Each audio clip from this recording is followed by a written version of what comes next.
So hello everybody, thank you for having me. As I didn't say, I was a former proud Greek member, and now I'm doing my postdoc at the Paris Observatory in the Meudon section.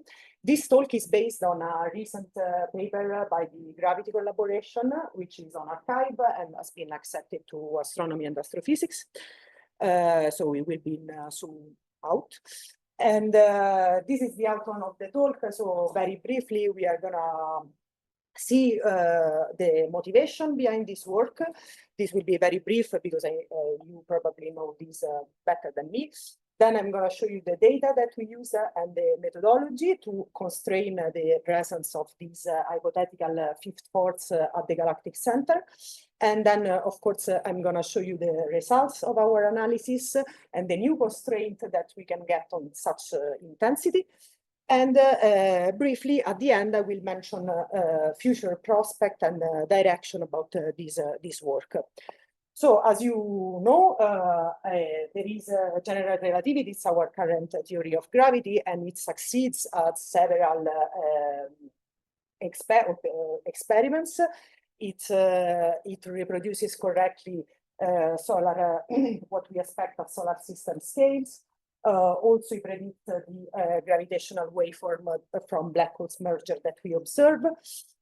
We also know that GR is in agreement with the stellar motion that we observe near the Galactic Center, and it's also in agreement with the black hole shadows that we observed with the Event Horizon Telescope. However, we also know that GR fails when we start to look at low energy scales. And indeed, to explain the expansion of the universe, we need to introduce an ad hoc cosmological constants, which lacks a theoretical explanation until now. And of course, even if we go to high energy scales, we know very well that there is no quantum gravity theory. And moreover, there are also dark matter effects that we observe in the universe that are currently not explained by GR itself. So, well, okay. So one way to address all these inconsistencies between theory and experiment is to extend general relativity. And so this is more a scheme of all the possible extensions of general relativity. There are 4 branches because each branch represents a violation of the 4 assumptions of the Lovelock's theorem, which states that GR is the only theory of gravity under those assumptions. And what we expect indeed is to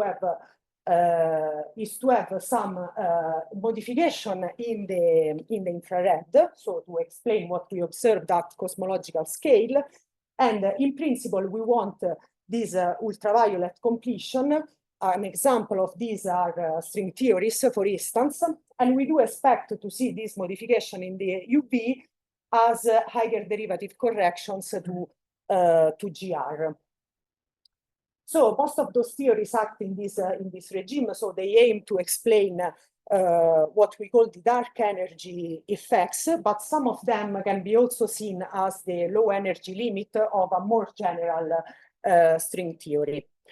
Now, a common characteristic of all these theories is the fact that every time that we introduce an extra massive degree of freedom in the theory, the weak field limit of those theories is modified. It's not the Newtonian limit anymore, but it's the Newtonian limit with a Yukawa-like correction, so with an exponential decay, which is indeed associated with the new massive degrees of freedom.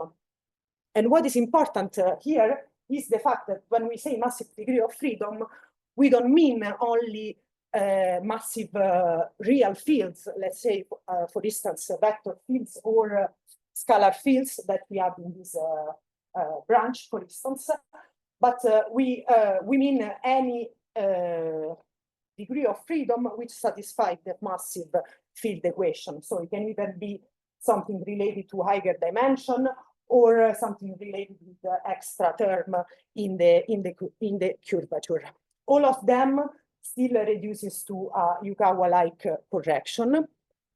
of this kind. So you have that the Newtonian potential is modified, adding this Yukawa-like correction, which is proportional to alpha, which is the intensity of this correction and decoupling to gravity, and the length scale characteristic of this new interaction that when we consider real fields represents, for instance, the wavelength of the field. And since a modification of the Newtonian gravity, I don't have to tell you, it would be extremely important, this kind of correction has been tested in a quite large range of length scale that goes to the micrometer to 10 to the 14 meters.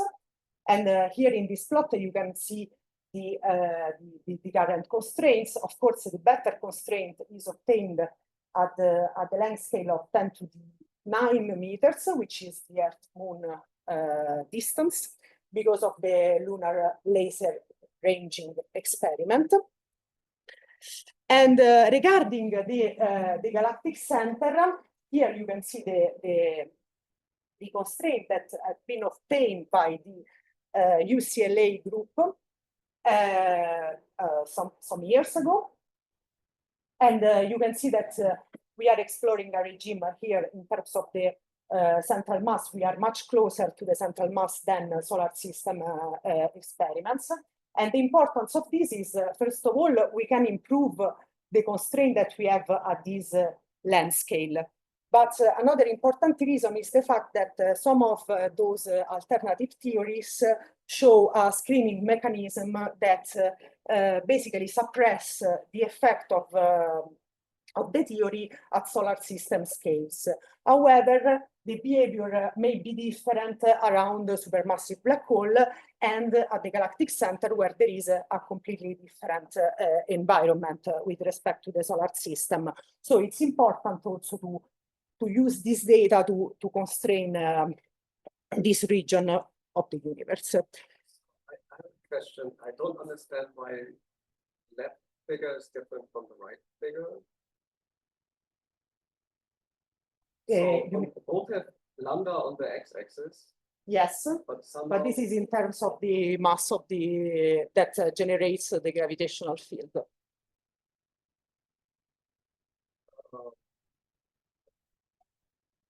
Does it include screening or not, this figure? No, no, no. Oh. Sorry, no. So the left is... The left is in terms of the distance, the length scale that we can put here to obtain constraint. So in this case, for instance, we obtain those constraints here because we are considering S2. So the... But no, what I don't understand is why, so the SGC, yeah? And then on the right, LLR yes. is on the right, but on the left, it's on the left of GCC. Yeah, that's because, so in this case, this length scale represents the distance between the black hole and the star that we are computing, okay, in terms of meters. While this is the region that we are looking at with respect to the central mass. So this star is at 10 to the 4 GM over C from the black hole. While, for instance, like the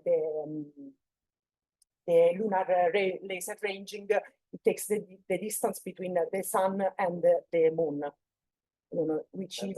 but so it means like both panels are looking at lambda, but comparing lambda with a different physical quantity. Yeah, exactly. Okay. If you want to, yes. That's it. It's not, there is no hidden... yeah, thank you. Okay. Agree on that? Okay. Okay. We can. Okay. Maybe we'll be okay later. Okay. So just to give you an intuition, it is a very simple plot to show that in principle this intensity alpha can be either positive or negative. If the alpha is positive, it means that this new interaction is mediated by massive scalars. And you can see that from the plot that this would explain somehow the dark matter effects, because you will add an extra attraction contribution to the Newtonian one. while if alpha is negative, then the force is mediated by massive vectors. And so the contribution is actually a repulsive force, and so we can use these to explain what are the dark energy effects. So in principle, as far as I know, there is only one theory which combines both, which consider both scalars and vector, which is the theory by Moffat. But yeah, so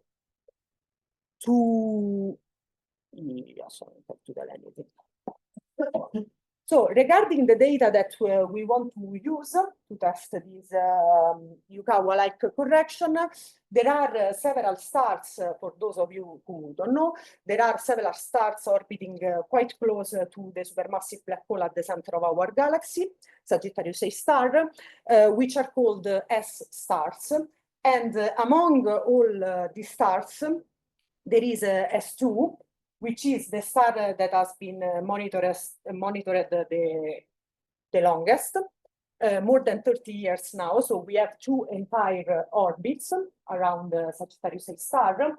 And moreover, and the importance of this work is the fact that for the first time we use gravity data from 2016 to 2022 to constrain this kind of correction. And gravity is an interferometer which combines the light from the 4 telescopes of the Very Large Telescope in Chile, and it can reach a precision in the astrometry of order of tens of microarc seconds, which is the most precise instrument currently available for this kind of measurements. Moreover, we combine these astrometric measurements, so the position in the plane of the sky of the star, with the radial velocity measurements, which came from spectroscopy, and which have a precision of 10-20 kilometers per second. So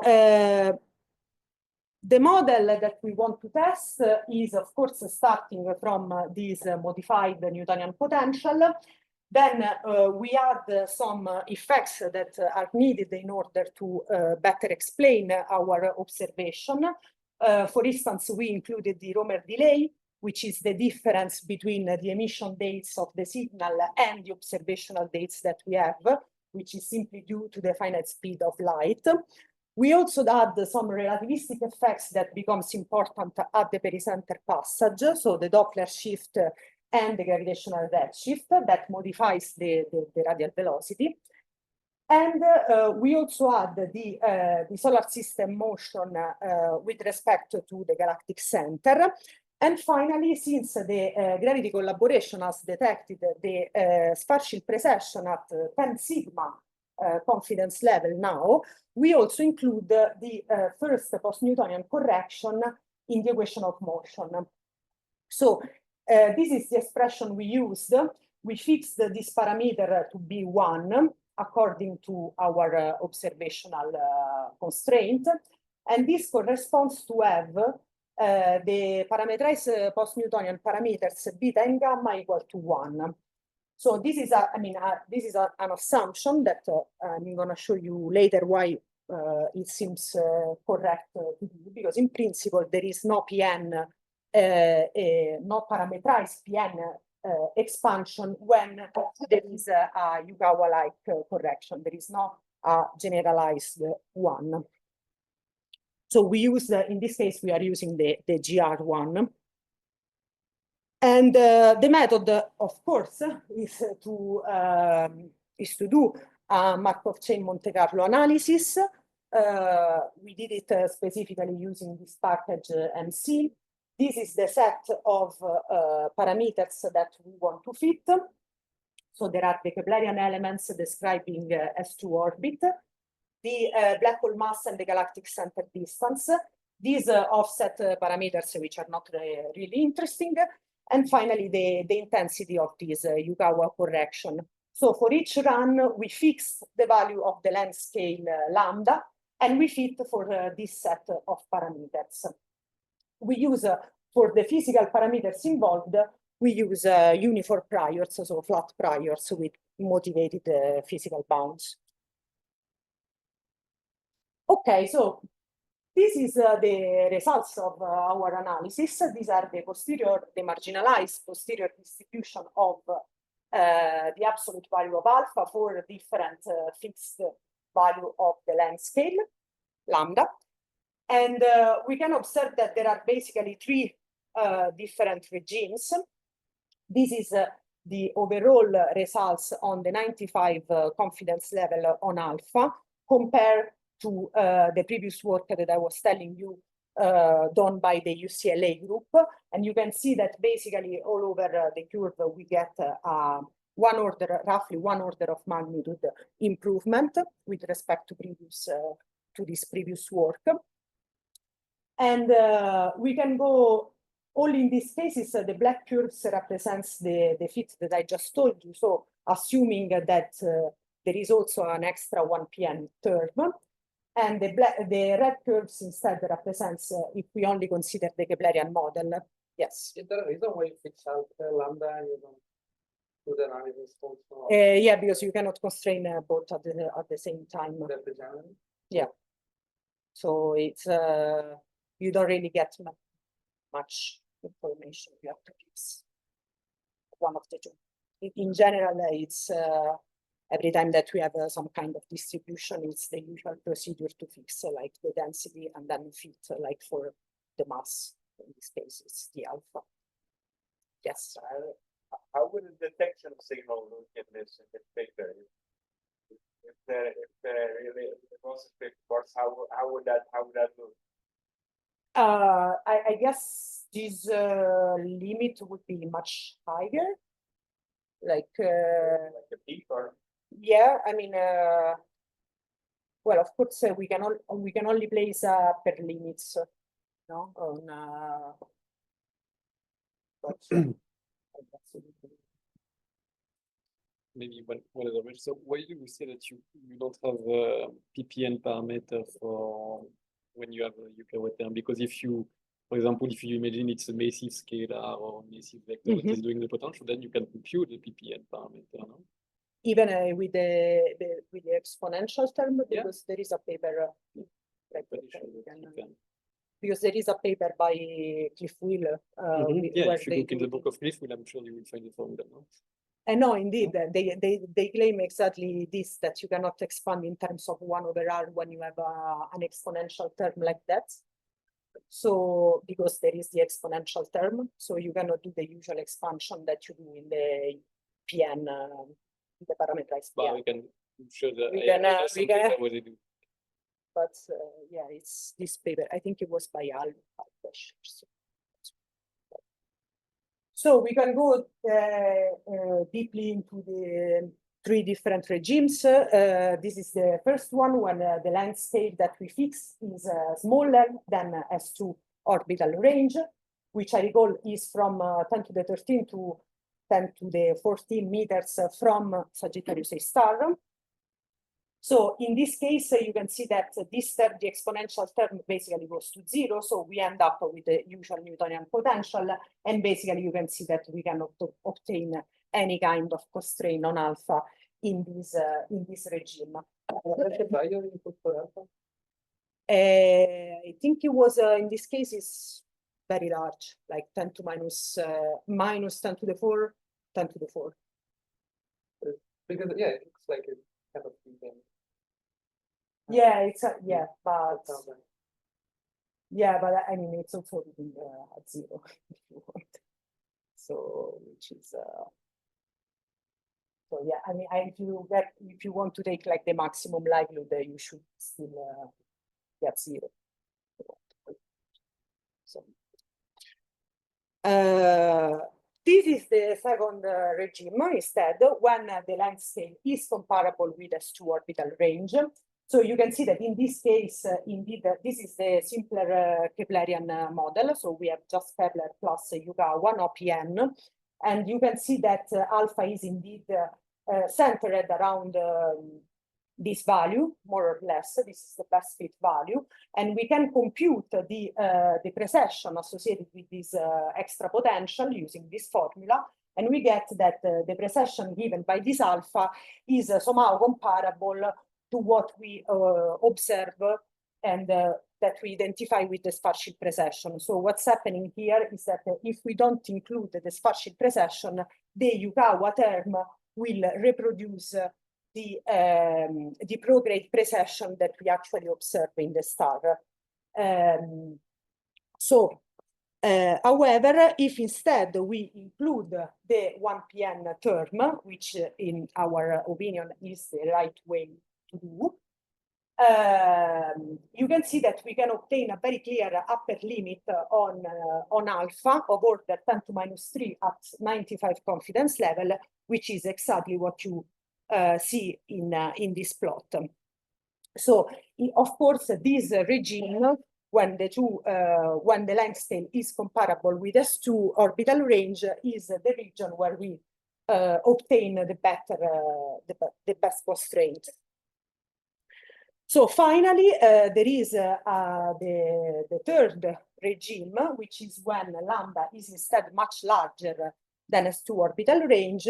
In this regime, the exponential term goes to 1, and we end up with a monopolar term where alpha represents just a rescaling of the mass of the black hole. So since we cannot, basically what we measure is the denominator of this monopolar term, our current constraint on the mass includes somehow also the alpha correction. So in this regime, the two are completely degenerate, and we can put only an upper limit on the combination of the two, which currently the best constraint comes from the gravity collaboration indeed. So as I said, there is no, we can discuss this, but there is no parameterized post-Newtonian expression in general for an extended theory. So what we did was to take a specific expression for specific theories that have been developed in the literature to check what kind of mistake are we doing assuming the 1pn expression of GR, basically. So this is the acceleration for the two-body problem in massive Brandt's decay. It comes from this reference. And if we basically replace with our assumption, so the reduced mass is set to 0, because this is the value for S2 Sagittarius star. We identify the alpha constant, the intensity, with this term, which is I guess this is the field at the background value of the field. And we end up with an acceleration which is exactly the 1pn that we tested. So at least for these specific theories, we are basically doing anything wrong. So this is formally valid also for massive Brandt's decay. For F of R gravity, there is again another paper by Tan et al., where they developed the 1pn expression for F of R gravity. So what we did here was to test this acceleration and compare it at the minimum of the lambda. So we take our best constraint and we check that at this specific length scale, the results do not change, basically.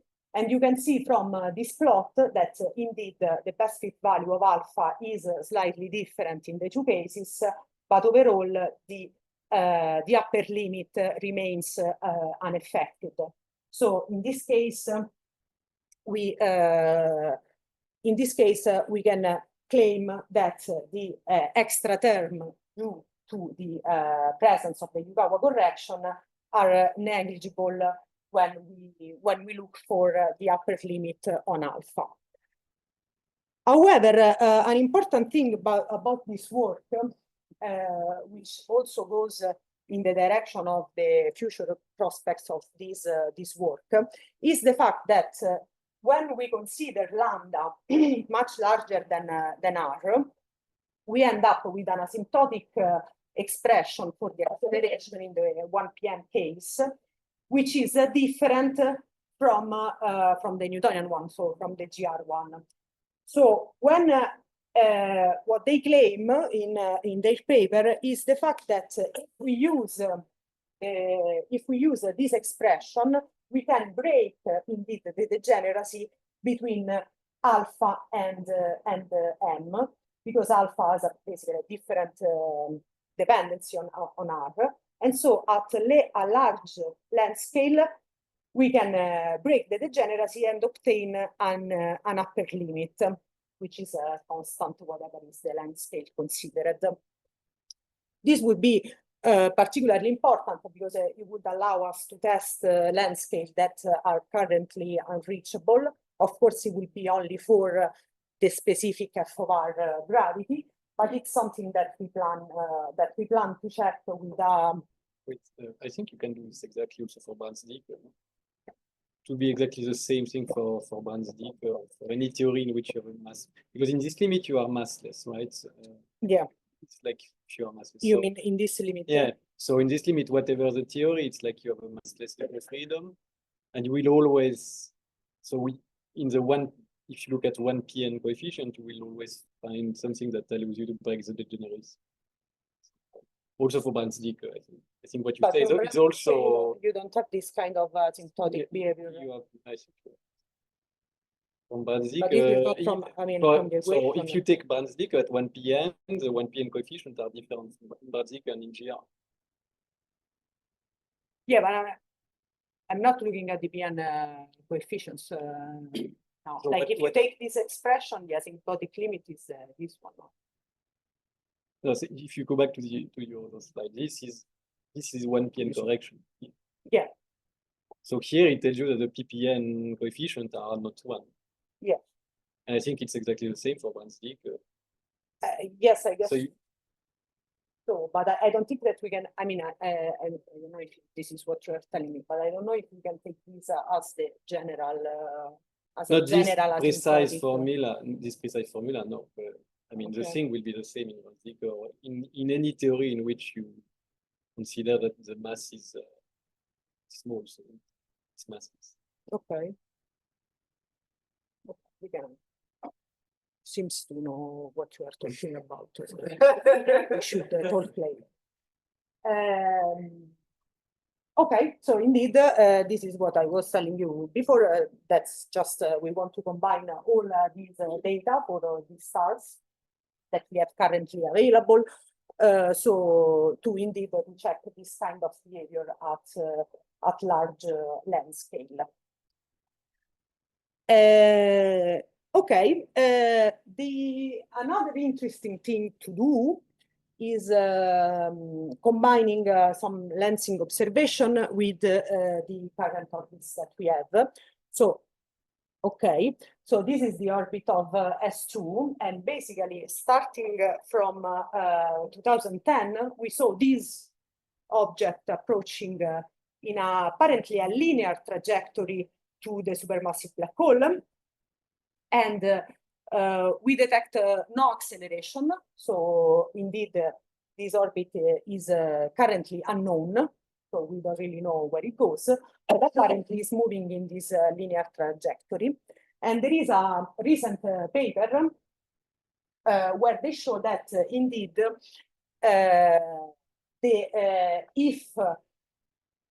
when the star is passing close to Sagittarius A star, its image may be lensed indeed, and the lensed image would depend on the ppn parameter gamma.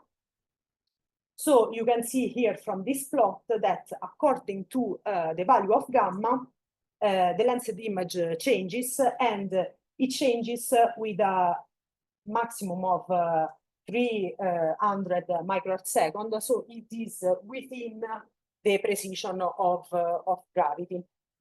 Of course, one thing to say is the fact that currently the distance between the lens and the object and the star is unknown. So in order to really constrain this parameter, we should have an independent measurements of the distance between the two objects, because otherwise these two would be degenerate. So this is a quite promising thing to try to constrain the PPN parameter gamma and beta independently. So on the what do we see? So, this is the trajectory without the dash, this without lensing.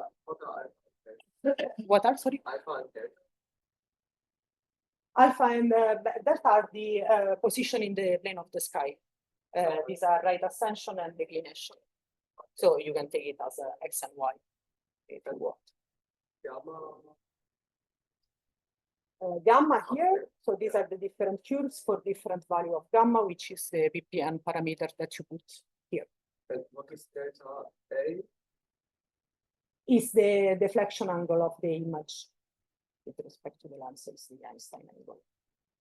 It's how much the image will be displaced from the original trajectory with no lensing. And this depends, of course, from this PPN parameter. Now, the bad news is that S62 should approach Sagittarius A star. The closest approach was predicted for April, and they canceled our run at the VLT. So probably we miss this chance forever, but who knows? Maybe in May there will be also good observations. So we don't, or maybe we just need to do a wrong calculation. Okay, so with this, I think I conclude. I just summarize. I think it's super early now. So I just summarize the contents. So we investigated the presence of this Yukawa-like correction, which represents an hypothetical fifth force scenario at the Galactic Center, so near Sagittarius A star, using this with the introduction of a Yukawa-like correction. And for the first time, we use gravity data to do so, and we include the first post-Newtonian correction, which was not included in the previous work. We found, as expected, we found no constraint for alpha when lambda is smaller than 10 to the 13 meters. We instead find very stringent constraint when a lambda is comparable with S2 orbital range, so between 10 to the 13 and 10 to the 14 meters, with an upper limit of 10 to the -3. And again, we found no constraints for lambda larger than 10 to the 15 meters, since alpha and the mass of the black hole are fully degenerate. So in the future, we would like to try to break this degeneracy using more S-stars and the 1pn expression for f of r theory. And also we would like to use the possibly lensing observation of S62 to also break the degeneracy between the PPN parameters gamma and beta. So that's it. Thank you very much.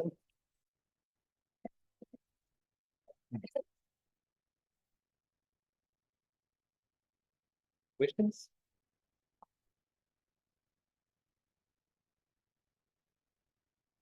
Yes. The slide 16. Yes, sir? I don't understand. You said that your work, your method performs better than the other one.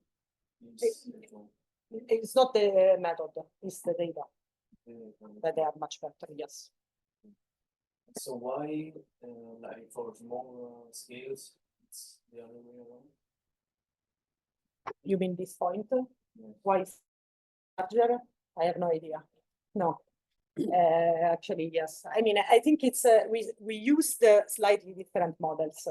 So they don't include the 1PN, but they include like a spherical distribution of matter, which we don't consider instead. So the fitting it's slightly different.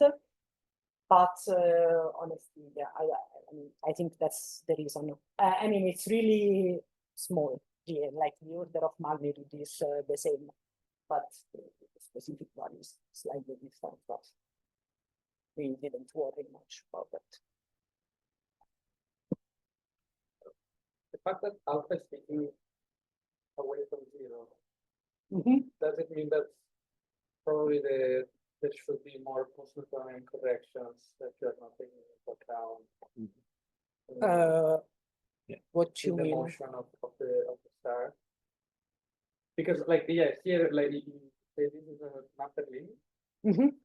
Yes, we did. But actually, yeah, it's not railing against 0. So I mean the best fit for alpha is something like 0. Yeah, it would still be compatible with 0. Don't know. It will be still compatible with 0, even if you take this. No, if you take, I mean, this is clearly going to.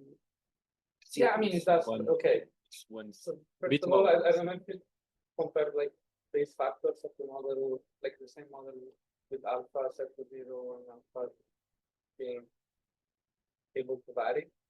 Like, there is a preference in this one. Yes, actually, this one was slightly better than the one without with alpha equals 0, but yeah, I mean, I'm not sure. No, so yeah, so either this is saying that there is something, but it's very small, and maybe the precision you have is not good enough to find it. Yes. Or maybe your model needs to include more corrections. But you mean at higher order? Yeah. But the point is that we already know that we cannot see higher order. Like for now, for the data that we have, 1PN is the best that we can do. Now there is an upgrade going on of gravity, for which we aim to go like to 1.5 PN, to measure the lens steering precession. But currently, I mean, it's useless to add higher order terms because we know that we don't have enough precision in the data to test them. So maybe in the future it's worth it. But yeah, no, just if I see this and you tell me that the base factor prefers like the model with alpha, it's like, okay, there is a tendency that something is there. Like, is there because something in the model is missing, or because there is actually some detection of alpha? So yeah, I wouldn't call this. I wouldn't call this a detection though. No, but I wouldn't. Yeah. I mean, this is something that you would write as 10 to minus 3 plus minus this. So this is perfectly compatible with 0. You cannot absolutely yes. Say, you know.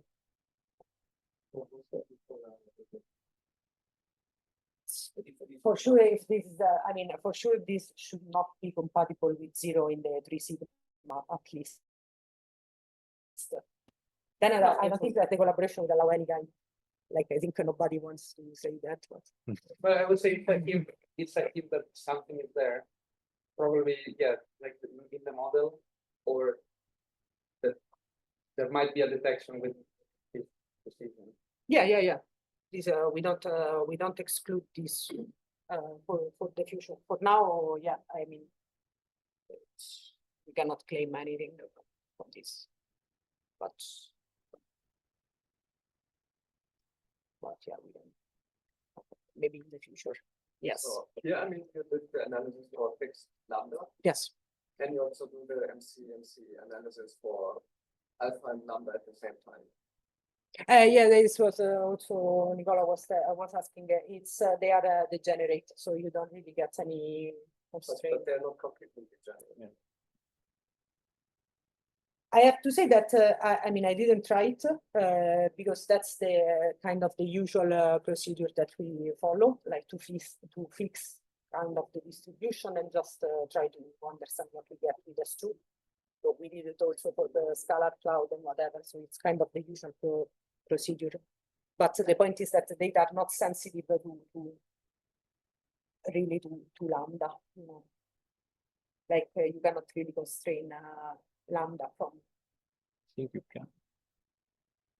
You choose to fix alpha. And, yeah, I think they are degenerate in some limits, for example. But if you fix, I mean, you're kind of like, what do you put for alpha? Yeah, you have to put prior range, and can put a prior for both of them and do them with both of them. A priori, it's possible. In some limit, they will be degenerate for sure, but I mean, it's not the same thing. They are not 100% degenerate.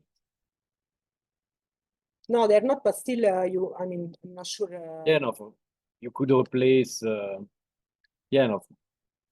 Like for the scalar cloud, I did it for the scalar cloud, and indeed I was getting basically no. Yeah, no, but I think it must be very sensible to the scale of lambda, because if it's a bit too large, then there is nothing. It's too small. Yeah, I mean, the fact is that, you know, in principle, that for some values of lambda, you wouldn't observe anything. You would observe, you can really detect that for lambda in that specific range. So it's kind of useless of making both of them you vary. try to put your prior in small range. Yeah, I think it's what you get. I mean, what we would get. If you enjoyed the video, like and subscribe.